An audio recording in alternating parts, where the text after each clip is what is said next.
भारत के कॉन्स्टिट्यूशन में इतने फ्लॉज है कि कोई भी लीडर कहीं भी किसी तरीके से पार्टी स्विच करके असली मलाई खाने के लिए चले जाता है। सयानी बोस जैसी फायर ब्रिगेड टीएमसी की लीडर भी बीजेपी में जाने की बातें हो रही है। अभी बाबा भीमराव अंबेडकर जिंदा होते तो सोच रहे होते यार कि तुम सालों के लिए ना और टफ से टफ रूल बनानी चाहिए। मतलब टू बी वेरी ऑनेस्ट, क्या ये चीजें इतनी आसान है?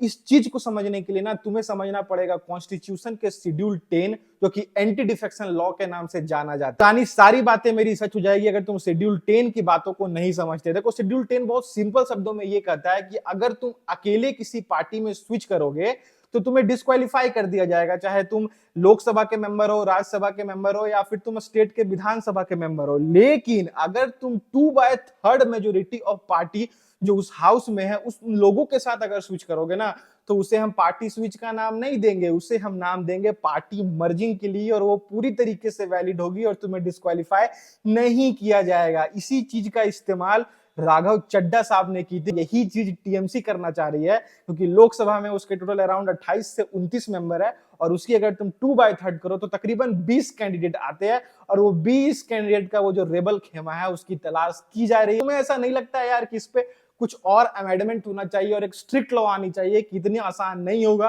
कि अगर अपनी पार्टी हार जाती है तो तुम मलाई खाने के लिए किसी भी पार्टी में अपने अकॉर्डिंग तुम चले जाओ। तो तुम क्या सोचते हो, तुम मुझे कमेंट में बताओ।